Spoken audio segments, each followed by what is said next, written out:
যা আপনি নির্দিষ্ট সময়ের মধ্যে আপনার বক্তব্য শেষ করেছেন। এবারে বক্তব্য রাখার জন্য আমি আহ্বান জানাবো ভোলা ৩ এলাকা থেকে নির্বাচিত মাননীয় সদস্য জনাব নুরুন নবী চৌধুরী। মাননীয় সদস্য, আপনার সময় ১৫ মিনিট। মাননীয় স্পিকার, আপনাকে ধন্যবাদ। ২০১৭ সালের প্রথম অধিবেশনে আমাকে মহামান্য রাষ্ট্রপতির ভাষণের উপর বক্তব্য রাখার সুযোগ দেওয়ায় আমি আপনার প্রতি কৃতজ্ঞতা জ্ঞাপন করছি। আমি আন্তরিকভাবে ধন্যবাদ এবং কৃতজ্ঞতা জানাই মহামান্য রাষ্ট্রপতিকে। বছরের প্রথম অধিবেশনে গত ২২শে জানুয়ারি মহান জাতীয় সংসদে সরকারের গত মেয়াদ এবং বর্তমান মেয়াদের ৩ বছরের সাফল্য এবং আগামী দিনের পরিকল্পনা বাস্তব চিত্র তুলে ধরে মহান জাতীয় সংসদে ভাষণ প্রদানের জন্য। মাননীয় স্পিকার, আমি আলোচনার শুরুতেই শ্রদ্ধাভরে স্মরণ করছি যার জন্ম না হলে এই পৃথিবীর মানচিত্রে বাংলাদেশ নামে স্বাধীন সার্বভৌম রাষ্ট্রের জন্ম হতো না। বাঙালির সর্বকালের সেই সর্বশ্রেষ্ঠ নেতা, বাঙালির স্বাধীনতার স্থপতি, বাঙালির স্বাধীনতার স্বপ্নদ্রষ্টা, যিনি নিজের স্বপ্ন দেখেছেন ও বাঙালি জাতিকে স্বপ্ন দেখিয়েছেন স্বাধীনতার, জাতির পিতা বঙ্গবন্ধু শেখ মুজিবুর রহমানকে। সাথে সাথে স্মরণ করছি ১৯৭৫-এর ১৫ই আগস্টের কালরাত্রিতে সেই বাংলার মীর জাফর, খুনি মোস্তাক, ফারুক, রশিদ, গংদের চক্রান্তের শিকার হয়ে সেই রাতে বঙ্গবন্ধুকে, যিনি পেছন থেকে সর্বদা পরামর্শ দিয়ে সহযোগিতা করে এই বাংলার স্বাধীনতার সংগ্রামের জন্য তিলে তিলে তৈরি করেছিলেন, সেই মহিষী নারী বঙ্গমাতা ফজিলাতুন্নেসা মুজিব সহ ছোট শিশু রাসেল, ৮ বছরের শিশু রাসেল সহ বঙ্গবন্ধু পরিবারের সকল শহীদকে আমি স্মরণ করছি।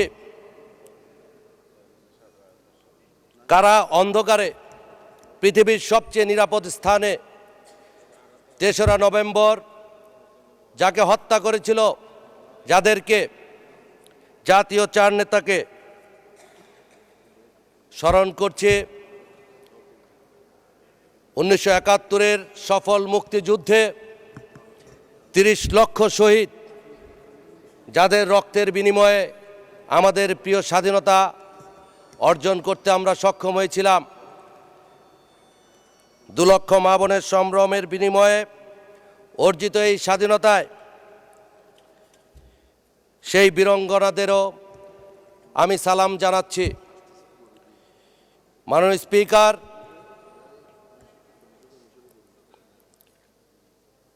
আমি সশ্রদ্ধ চিত্তে সালাম জানাই এই সংসদের যিনি নেতা, daughter of peace, champion of the earth, জননেত্রী থেকে যিনি আজ বিশ্ব নেতৃত্বে রূপান্তরিত হয়েছেন, সফল প্রধানমন্ত্রী, সফল রাষ্ট্রনায়ক শেখ হাসিনাকে, যিনি আমাকে দুইবার মনোনয়ন দিয়ে স্বাধীনতার নেতৃত্ব দানকারী বাংলাদেশের ঐতিহ্যবাহী সবচেয়ে প্রাচীন এই দল, আমার প্রাণপ্রিয় সংগঠন বাংলাদেশ আওয়ামী লীগ থেকে মনোনয়ন দিয়ে এই মহান সংসদে আসার সুযোগ করে দিয়েছেন। মাননীয় স্পিকার, আমি কৃতজ্ঞ চিত্রে শ্রদ্ধা ভালোবাসার সাথে সালাম জানাই আমার সেই উন্নয়ন বঞ্চিত এক সময়ের অবহেলিত আজকের শান্তির জনপদ ভোলা জেলার লালমোহন ও তজিমুদ্দিনের ৫ লক্ষ মানুষকে, যারা আমাকে দুইবার বিপুল ভোটে নির্বাচিত করে মাননীয় প্রধানমন্ত্রীর উন্নয়নের প্রতি আস্থা রেখে আমাকে নির্বাচিত করে এই মহান সংসদে পাঠিয়েছেন। মাননীয় স্পিকার, ১৬ কোটি বেশির জনগোষ্ঠীর বাংলাদেশে সীমিত সম্পদ ব্যবহার করে যে কোনো সরকারের পক্ষে দেশের সার্বিক উন্নয়ন করা কঠিন। তবুও মাননীয় প্রধানমন্ত্রী জননেত্রী শেখ হাসিনার সরকার নানা প্রতিকূলতা, ষড়যন্ত্র, ঘাত প্রতিঘাত পেরিয়ে গত মেয়াদের 5 বছর ও দ্বিতীয় মেয়াদের 3 বছরে দেশের উন্নয়ন অগ্রযাত্রা অনেক সাধন করেছে। 10ম জাতীয় সংসদ নির্বাচনকে কেন্দ্র করে মাননীয় স্পিকার আমরা কি দেখতে পেয়েছি?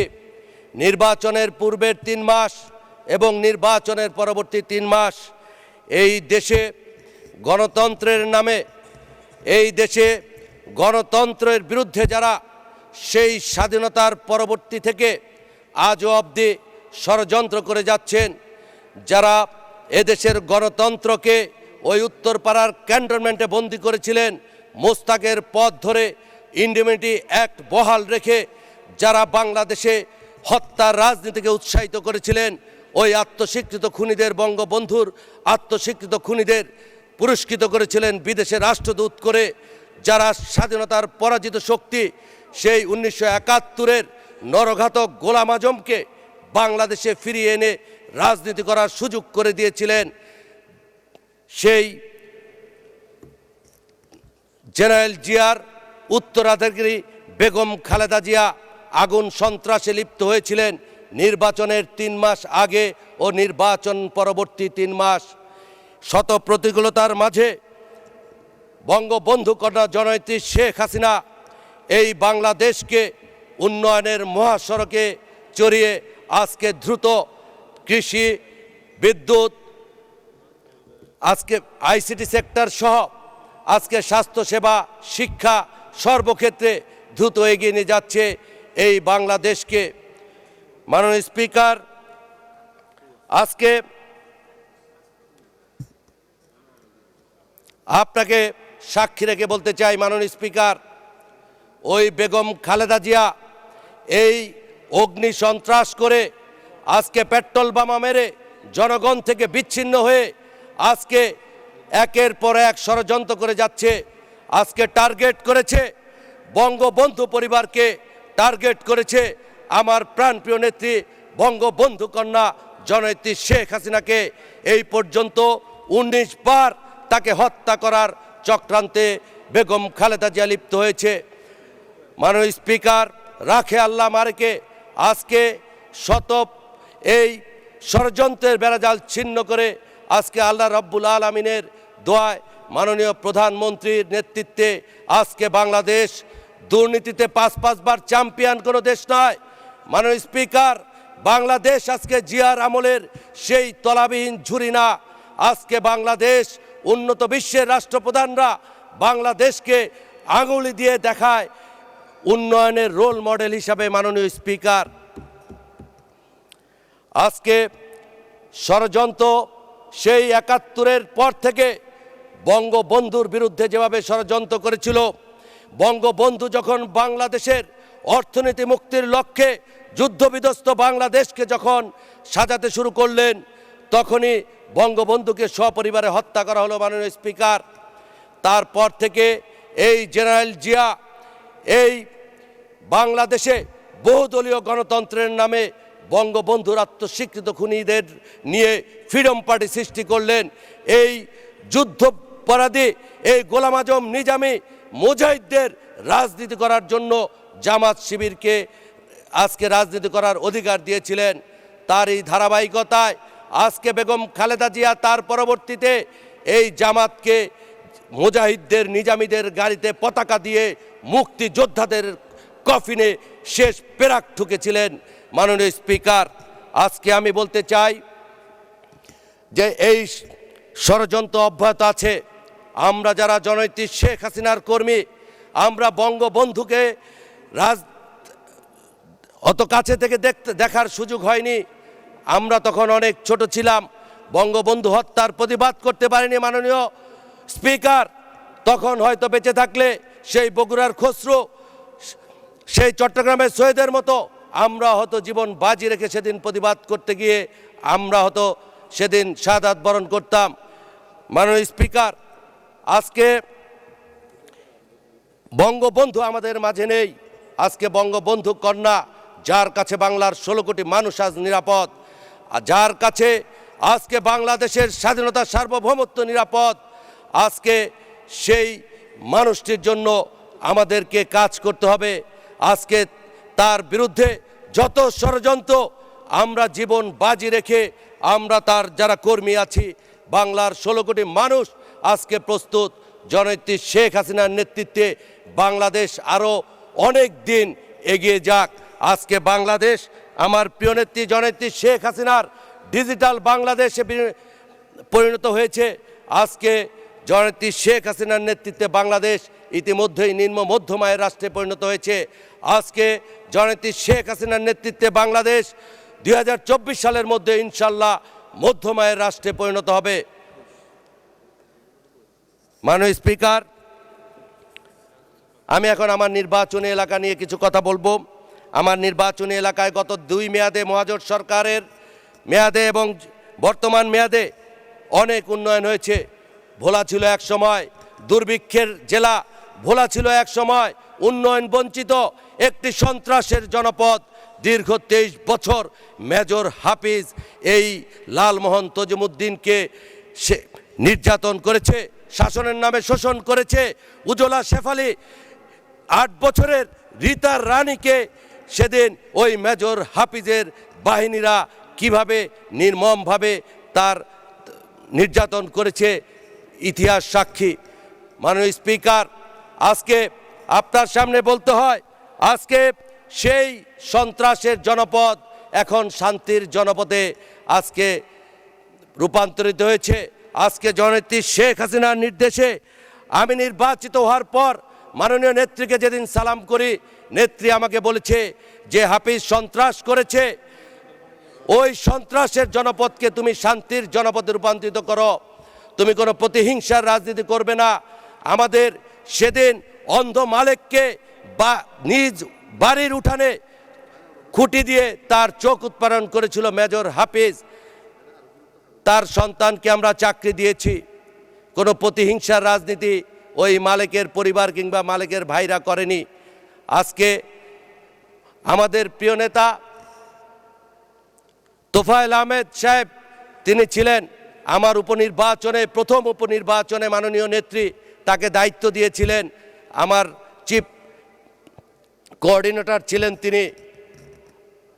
সেই মালিক সহ নির্বাচনের পরবর্তী আমার লালমোহন তজিমুদ্দিনে একটি এলাকায় কোনো রকম বিএনপির সাথে কোনো প্রতিহিংসামূলক আচরণ আমরা করিনি। আজকে সেই লালমোহন তজিমুদ্দিনের ঘরে ঘরে আজকে জননেত্রী শেখ হাসিনার স্লোগান চলে, লালমোহন তজিমুদ্দিনের ঘরে ঘরে আজকে আওয়ামী লীগের স্লোগান চলে, জয় বাংলার স্লোগান চলে। মেজর হাফিজকে আজকে প্রত্যাখ্যান করেছে লালমোহন তজিমুদ্দিনের মানুষ, আজকে বেগম খালেদা জিয়াকে প্রত্যাখ্যান করেছে লালমোহন তজিমুদ্দিনের 5 লক্ষ মানুষ। আজকে তাই আপনাকে বলবো মাননীয় স্পিকার, আমার নির্বাচনী এলাকায় অনেক উন্নয়ন সাধিত হয়েছে। ডিজিটাল পার্ক, সেটা লালমোহন সরকারি শাহবাজপুর কলেজে একটি ডিজিটাল পার্ক স্থাপন করেছি। সেখানে 20 ফিট বাই 30 ফিট একটি এলইডি টিভি বসিয়েছি। খুব শীঘ্রই আমাদের আইটিসি, আমাদের তথ্য ও যোগাযোগ প্রযুক্তি মন্ত্রী সহ আমরা সেই পার্কটি উদ্বোধন করব মাননীয় স্পিকার। সেখানে আমরা ফ্রি ওয়াইফাই জোন করে দিয়েছি। আমাদের আগামী প্রজন্ম যেন ইন্টারনেট ফ্রি ইন্টারনেট ব্যবহার করতে পারে। ফ্রি ওয়াইফাই জোন লালমোহনের 10টি বাজারে আমি ফ্রি ওয়াইফাই জোন করে দিয়েছি মাননীয় স্পিকার, মাননীয় প্রধানমন্ত্রীর নির্দেশে। আজকে আমি বলতে চাই যে আমরা উন্নয়নে বিশ্বাসী, আমরা সন্ত্রাসে বিশ্বাসী না, আমরা প্রতিহিংসার রাজনীতিতে বিশ্বাসী না। আজকে তাই আপনাকে আমাদের ঘরে ঘরে বিদ্যুৎ পৌঁছে গিয়েছে, প্রতিটি ঘরে ইনশাল্লাহ আগামী, আমি বিদ্যুৎ মন্ত্রী মহোদয়ের সাথে কথা বলেছি, 19 সালের আগেই আমরা ইনশাল্লাহ প্রতিটি ঘরে ঘরে বিদ্যুৎ পৌঁছে দেব। আজকে জননেত্রী শেখ হাসিনার স্বপ্নের ডিজিটাল বাংলাদেশ আমরা বিনির্মাণ করবই করব। মাননীয় স্পিকার, আমাকে 2টা মিনিট যদি সময়, আচ্ছা মাননীয় স্পিকার, আর আমি শুধু বলবো যে ভোলার আঞ্চলিক মহাসড়কটির অবস্থা খুবই খারাপ। ভোলা চরপেশন সড়কটি বিএনপির আমলে খুব খারাপ ছিল, মহাজোট সরকার আমলে কাজটি হয়েছে, এই 5 বছরে আর কোনো কাজ হয়নি। এই রাস্তায় প্রতিদিন দুর্ঘটনা হচ্ছে। আমি বারবার সড়ক যোগাযোগ সেতুমন্ত্রীর সাথে যোগাযোগ করেও কোনো প্রতিকার পাচ্ছি না। এই বিষয়টি মাননীয় প্রধানমন্ত্রী এবং সড়ক যোগাযোগ মন্ত্রী মহোদয় অবশ্যই দেখবেন, রাস্তাটা আমাদের অত্যন্ত গুরুত্বপূর্ণ। মাননীয় স্পিকার, মাননীয় প্রধানমন্ত্রীর জন্য আবারও আমার 5 লক্ষ মানুষের পক্ষ থেকে